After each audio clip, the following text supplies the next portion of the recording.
Roger Williams University is hosting a crisis management seminar on May 3rd at their Providence campus. Crises, whether a natural disaster, cyber attack, or financial instability, can have severe repercussions if not handled properly. This is where crisis management plays a pivotal role. Join Roger Williams MBA students and expert speakers to learn how to prepare for the unexpected. The program is totally free and open to the public. You can register online at rwu.edu/events/crisis-management-symposium.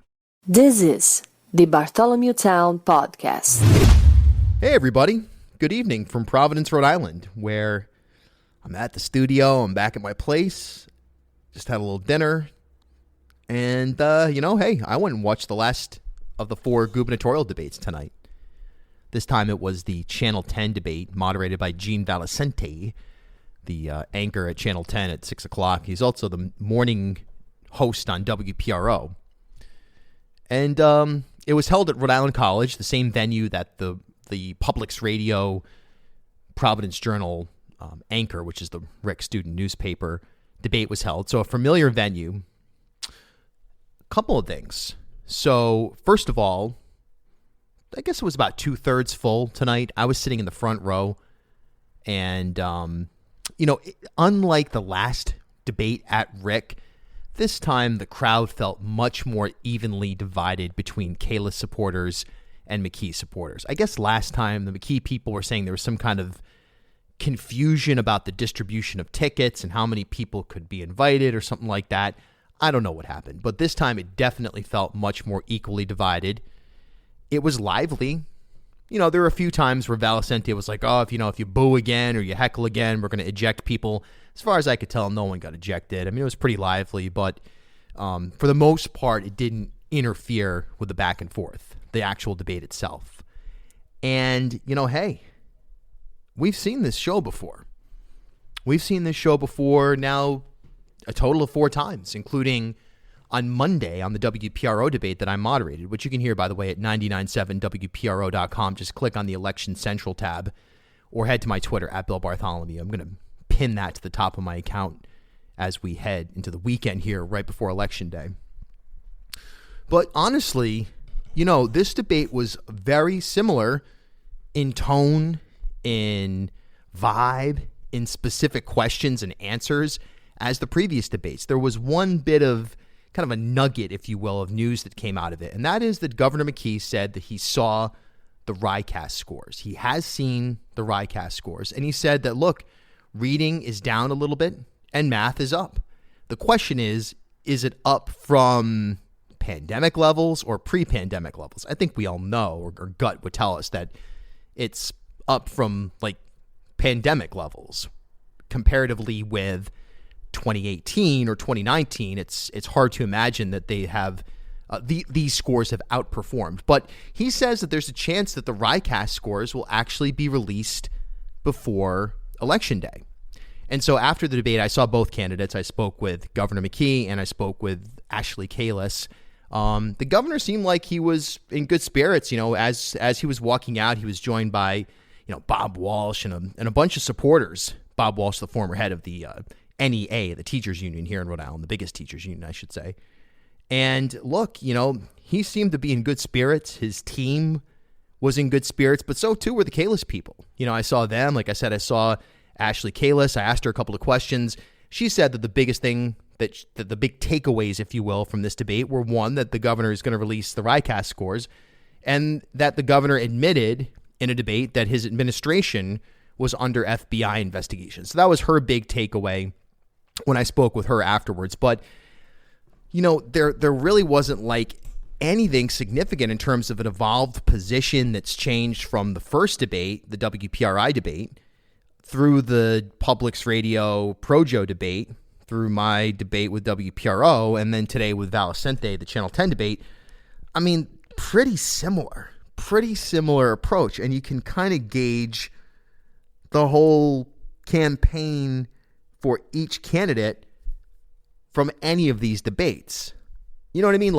It's not okay, you have the first debate and then the evolution of a position or the tightening of an answer or a more detail-oriented response. It was pretty much, I mean, we could go crazy here, and I could break it down in hyper-specifics, but this is just an overview. You know, the best thing to do is just go watch the debate if we're going to get that long. We'll have an hour-long podcast talking about it at that level, so you're better off just going and watching it if you're curious, you know, or watch a snippet here and there of the actual back and forth. I think both candidates are, from a human standpoint, I do think both candidates feel good about what they're doing.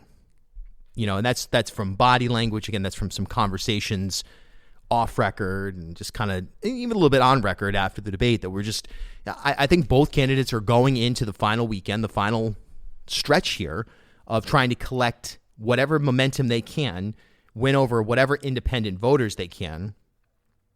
They seem to be positive about it. I mean, obviously behind the scenes, you know that that's not exactly what's happening. There's going to be some stress, anxiety, and so on and so forth. I mean, let's be real. But, you know, no one walked away from this debate tonight beat up. And I think that's interesting.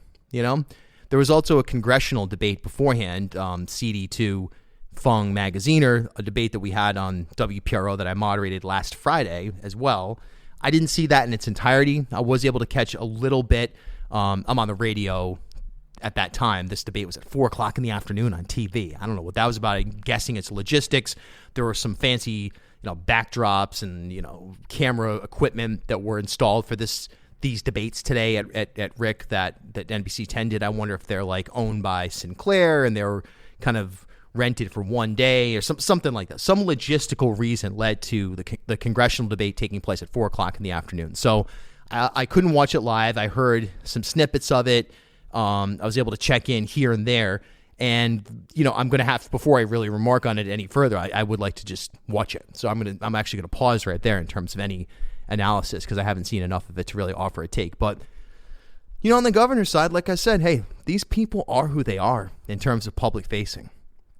I mean, we've seen the stories this week, the Boston Globe story on Ashley Kalus, you know, with the vile text messages that was also covered by Channel 12 and by the Providence Journal. And then this, you know, Ed Fitzpatrick podcast that he did with the governor, where the governor kind of pushes back on what he felt was unfair reporting. So there's been some controversy, you know, if you will, that's played out this week. That was alluded to at the top of the debate, but that really didn't shape the debate. The themes were the same as before. They were the same as before. You know, the McKee campaign says, hey, look, the governor, he's been there for 20 months. Look at the momentum he's got going. You know, first state out of the hole, if you will, with the best results economically in terms of a recovery in the Northeast during the pandemic. You know, vaccinations, you know, all that, this, that, and the other. All the key hits. And Kalus is some kind of outsider that doesn't know what she's talking about. That's their maneuver that they've been playing and they continue to play today. And Kalus is saying, hey, look, the governor is corrupt. He's under FBI investigation. He doesn't know what he's doing. He's an insider. He's been there too long. You know, he's subject to his cronies. You know, he's out of ideas. That's their play. And that's what they tried to present today as well at this debate. So nothing really new, but I still recommend watching it. You know, I really do. I think it's worth taking some time and watching it, or just put it on play when you're driving around or something like that, and listen to it off YouTube or wherever Channel 10 posts it. I have no idea where they post it. You know, if they post on YouTube or their website or whatever it is. But so that's that. And like I said, the congressional didn't have a chance to actually observe it, so I don't want to comment on it.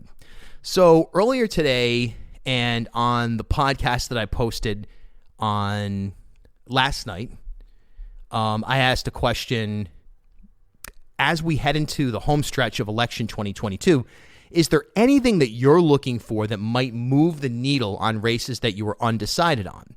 And I also wondered how many undecided voters are actually still out there at this point, right? Here we are, you know, November 5th, November 5th, November 3rd, and we are moving into the weekend where this is pretty much, it's pretty much over. I think, you know, people have made up their minds. It's hard to imagine that enough votes are still out there to be had that could swing any of these elections. That includes governor, that includes Congress, the down ballot stuff. You know, it's all there. But I got some great responses. Actually, I had some interesting responses. I'll say that. And if you want to add to this, bill@ripodcast.com or tweet at me. Adam writes, Bill, just listened to the episode about what these races will come down to. I'm a teacher's union voter, and I vote down the union line with very few exceptions, and I love following politics. I'm going to support Magaziner. But for the first time in my voting years, my heart tugs for a Republican, Fung.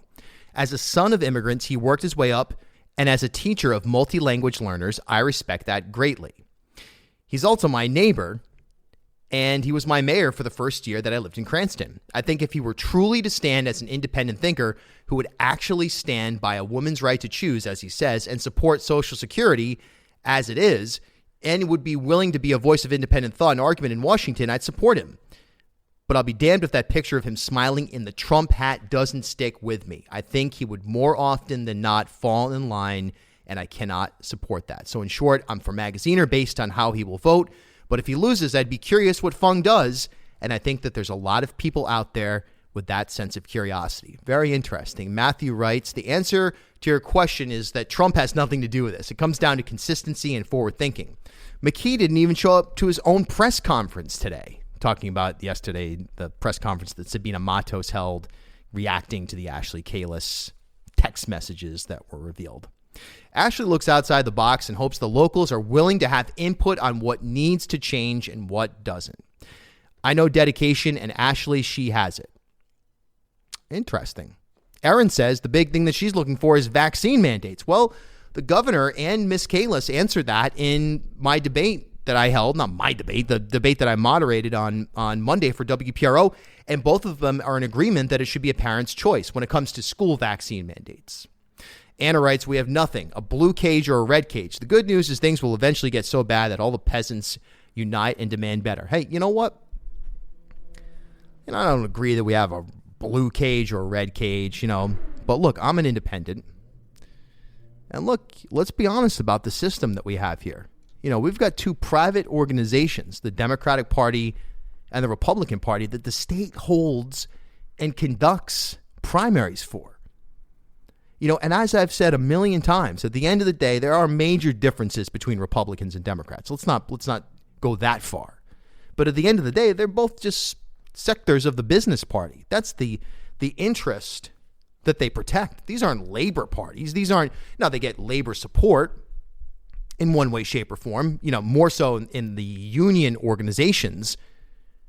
But these aren't, workers' parties. These aren't, parties that are looking to reorganize the face of, American, the American experiment or capitalism or something like that. I mean, these are business interest-oriented political parties at the end of the day, the highest levels. Again, there's major differences. Let's not deny that. So I guess I understand where Anna's coming from, Ken writes, it's not going to happen, but I was hoping for better media coverage of the other three candidates for governor. Look, I had the Libertarian on here. Invitation was open to, I met them at that previous debate at Rhode Island College. I've seen Rihanna and I know each other from around politics. He knows where to find me. And this Zach Hurwitz, I gave him my Twitter handle. I gave him my contact info. I never heard from him. So I don't know what to tell you. Josh writes, candidates' stance on campaign finance reform. Not just that I'm in favor or we need to overturn Citizens United, a real demonstration that the issue of big money in politics is a top priority, past action and future plans. Hey, you know what? I completely agree with that. I would have loved to have seen more of that as well. And look, it kind of plays into that previous conversation. R writes to me, RICAST scores. Well, guess what? The governor said that we might see the RICAST scores before Election Day. Now, is that going to move anybody in terms of, R says it will. I don't know if it does or doesn't, but that's there. Twitter user writes, sure, better candidates. Scotty writes, I'm going to read through the ballot measures this weekend and let that decide if I vote. Interesting.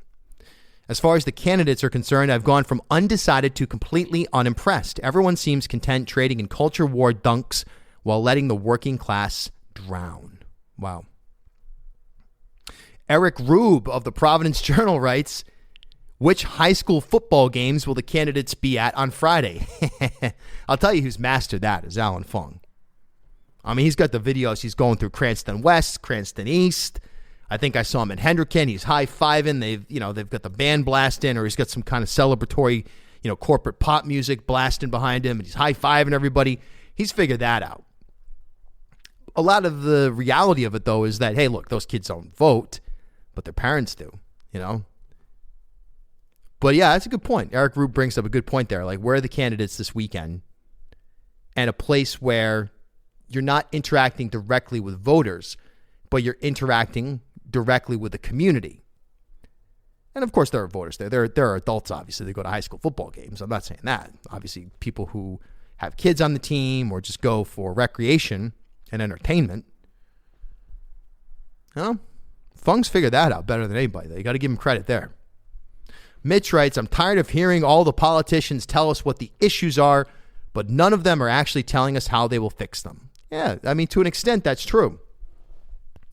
And that's the nature of the beast here, this cycle that we have where, you fling a barb and you put a random policy out there, but you don't necessarily dig in, even in a debate context where, hey, look, all four debates, like I said, in the governor's race pretty much cover the same thing. Yeah, there's some exceptions.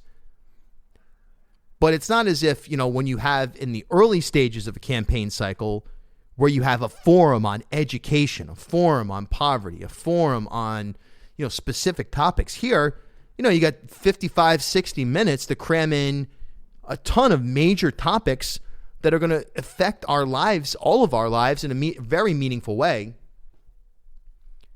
It's not like you're actually digging in there and spending 15, 20, 30 minutes explaining policy. I mean, you lose the audience. This stuff's entertainment, too. I mean, let's be honest about it. These debates it's entertainment. It's a civic duty. And as a debate moderator here in this market, I take it extraordinarily seriously, if perhaps the most seriously of all the different roles that I've played here. But it's also entertainment. You got the music and, the voiceover guy comes in and, the red, white, and blue backdrop and the logos and, everyone, the candidates clearly had makeup people and, that's the wardrobe is very well coordinated and it's, dun da da dun dun da da dun dun da da dun dun dun. It's like, is this the NFL on Fox or is this the Channel 10 debate? I don't know. It's got a similar flavor. It's the big game. It's the big debate. It's the must-see thing. You should care because everyone else cares. You don't want to feel left out, so you got to pay attention. All those elements go into this stuff. That's not necessarily negative. I think that's important. Entertainment attracts people. I'd rather watch a debate with some excitement and some energy.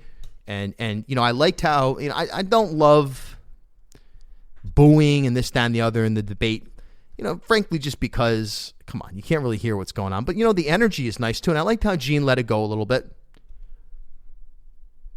Personally, I like the radio debate or our radio debate on WPRO, because I like the way the flavor.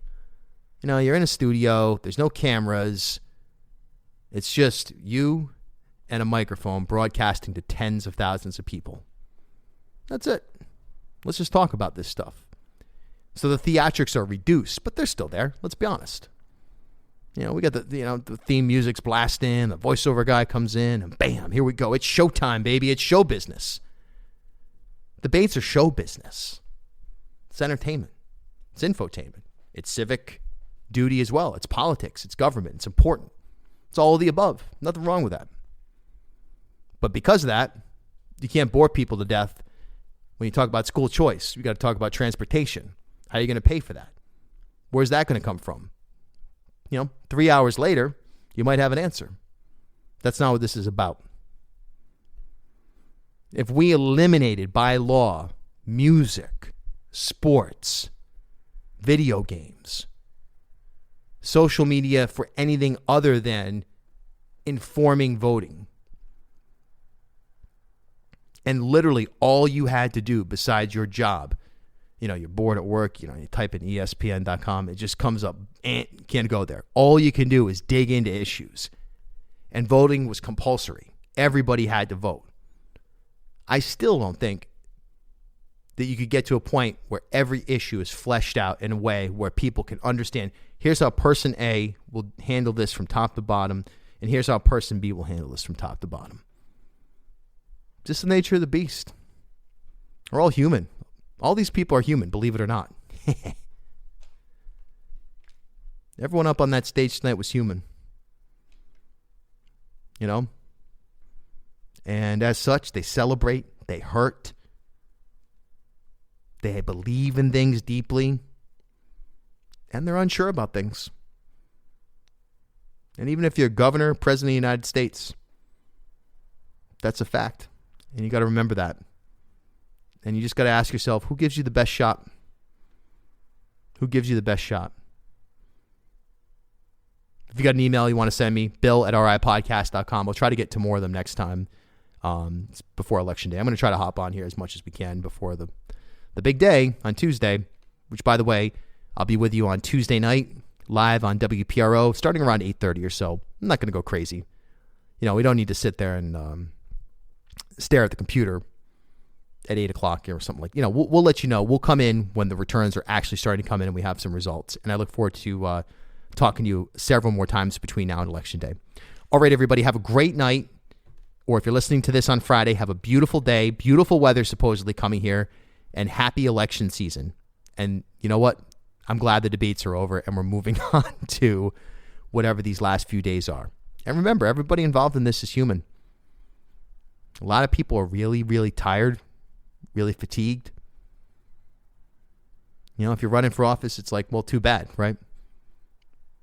It's not an excuse, just something to keep in mind, All right, have a great night, everybody. Join WPRO's Election Central on Election Night, Tuesday, November 8th, as WPRO News Director Bill Haberman, Bill Bartholomew, and our panel of experts break down the local and national results as they come in. Tune in Tuesday after the Friars game for complete coverage. WPRO's Election Central is sponsored by LiquorRI.com, your favorite beverage delivered to your door anywhere in Rhode Island.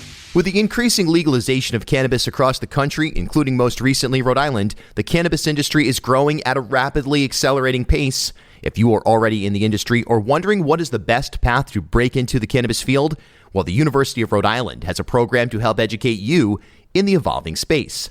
Fully accredited by URI's College of Pharmacy, the online certificate program covers topics related to product development, chemical analysis and testing, and patient and customer therapeutics.